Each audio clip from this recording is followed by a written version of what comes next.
Avez-vous déjà entendu parler de la dengue? De la dengue, non, pas encore. Vous habitez quel quartier? Bon, je suis à Bobo Baoulé. Tu n'as jamais entendu parler de la dengue? Non. Ça veut dire qu'à Bobo, ici, on ne connaît pas la dengue? Non, merci, pardon. Je n'ai jamais entendu parler de la dengue. Ça signifie quoi? Ah bon? Ça signifie quoi?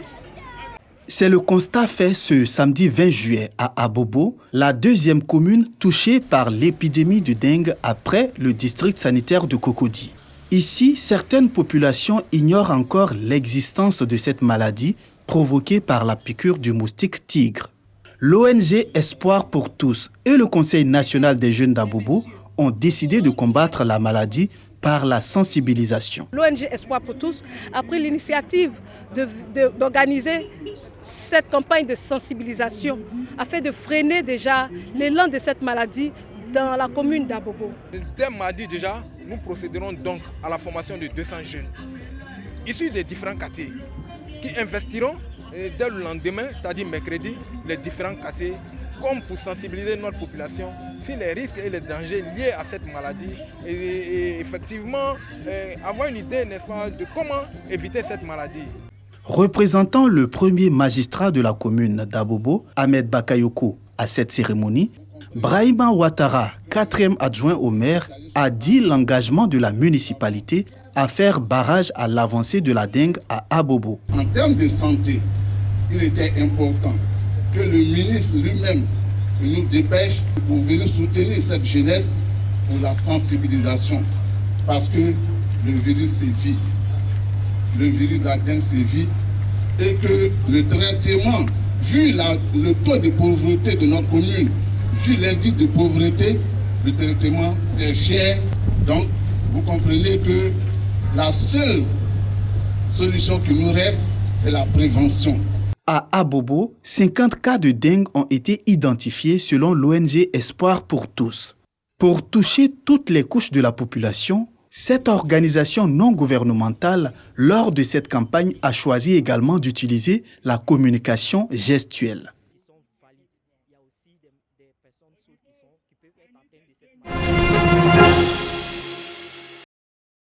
Un site internet de gestion des produits vivriers sur le marché ivoirien. Cette plateforme numérique dénommée Sinavi a pour but de maîtriser le flux des productions agricoles à chaque saison en vue de lutter contre la pénurie du vivrier sur les marchés locaux. Cet outil informatique Sinavi est créé par le syndicat national des acteurs du vivrier pour une meilleure traçabilité de leurs activités. Il y aura 3 logiciels.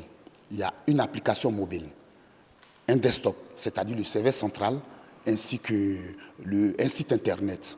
Et quand les vivres viendront sur les plateformes de déchargement, c'est-à-dire les marchés de gros, ces collecteurs-là seront chargés de renseigner les données au niveau de l'application mobile. Et chaque collecteur renseigne et toutes les informations iront dans une base de données qui est le desktop. Il y aura un administrateur qui va valider après vérification des données. Et du coup, ce sera projeté sur le site. Et tout citoyen lambda peut déjà consulter, peut savoir le tonnage de chaque produit que les Ivoiriens consomment et suivi d'un graphique. Pour la mise en route de ce site internet Sinavi, 25 marchés ont été identifiés à Abidjan, dont 9 marchés à Yopougon, 12 marchés à Adjamé, 2 marchés à Abobo et 2 autres marchés à Atekoubé. Nous avons constaté qu'il y a, en fonction des calendriers culturaux, 2 saisons. Il y a une saison où il y a des pénuries, il y a une autre saison où il y a des productions. Et c'est ce qui fait que pendant la période de pénurie, les prix des denrées augmentent. Donc en créant cette plateforme-là, va permettre de connaître les quantités de produits que nous consommons. Par ricochet, on saura déjà faire des cultures contre-saison pour pallier ces déficits. Dans chacun de ces marchés seront affectés des agents collecteurs de données qui auront pour tâche de renseigner sur la plateforme Sinavi le flux des produits vivriers livrés par les commerçants et cela via une application mobile. Nous sommes à la 2e édition de Business Forum, Une plateforme de rencontre et d'échange entre les jeunes entrepreneurs et les jeunes désireux de s'engager dans l'entrepreneuriat. Le thème de cette année, le leadership féminin, des carrières qui inspirent.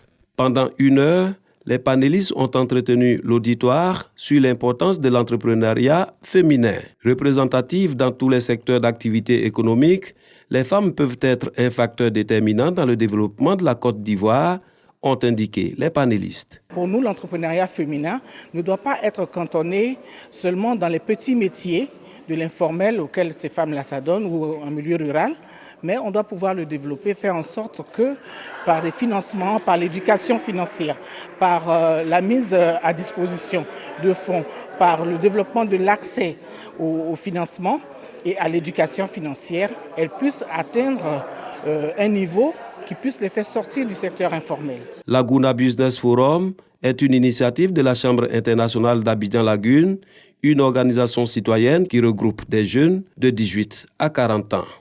Voir des dames qui sont parties de zéro aujourd'hui, qui sont à un niveau d'entrepreneuriat élevé. Voilà. Lorsque on voit ce partage d'expérience, fouetter un peu l'orgueil pour que demain elles entreprennent, parce que seul par l'entrepreneuriat, vraiment, elles peuvent mieux s'en sortir. La majorité des femmes sont dans l'informel. Il suffit de les organiser. Si elles sont organisées, vous allez voir aujourd'hui que vraiment la pauvreté va se réduire énormément dans nos ménages. Conférences, débats, partage d'expériences et exposition-vente des temps forts qui ont meublé cette 2e édition de Laguna Business Forum. Dans le village de Kami, commune de Yamoussoukro, un symbole nommé CAFOP. Hier, joyau et fleuron de la formation des instituteurs, le Centre d'animation et de formation pédagogique vit aujourd'hui à l'ombre de son passé. Il n'empêche, l'établissement continue d'assurer sa noble mission au service de l'école ivoirienne. En cette fin d'année scolaire 2018-2019, le rituel a encore été respecté. Les élèves maîtres, après une formation d'1 an, passent le flambeau. Il constitue la 38e promotion du CAFOP de Yamoussoukro avec pour nom de baptême Kwadjo Kwame David et devise Union, discipline, réussite. Cette promotion sortante des hommes et des femmes prêts pour le terrain et nourris de solides connaissances pédagogiques. Signe du savoir, du savoir-faire et du savoir-être que vous avez acquis au CAFOP supérieur de Yamoussoukro. Je m'engage à le transmettre à vos cadets afin qu'ils puissent le maintenir allumé pour le succès de l'école ivoirienne. 442 élèves maîtres constituent la 38e promotion du CAFOP de Yamoussoukro et parmi eux, 257 filles. Assidues au travail, elles se sont distinguées par leurs excellents résultats et nombreuses figurent parmi les 10 meilleurs élèves maîtres récompensés cette année. À l'ensemble de la promotion sortante, le parrain Kwadjo Kwame David, inspecteur général de l'éducation nationale et directeur national du COGES, a prodigué des conseils. Il les invite à être de bons enseignants au service de l'école ivoirienne.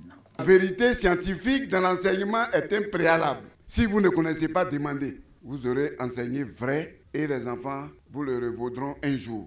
Le travail que vous allez embrasser, on ne doit pas tricher même 1 minute. Si tu es maître et que tu as enseigné faux, le jour où ton élève va connaître la vérité, il te reconnaît immédiatement.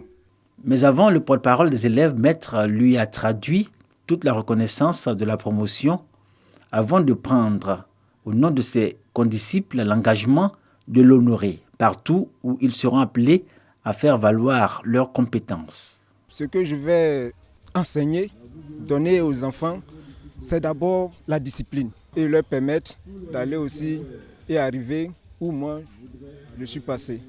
Les connaissances théoriques, je les mettrai en évidence dans ma classe pour pouvoir les inculquer à mes élèves, de sorte que ces élèves-là soient de bons futurs citoyens.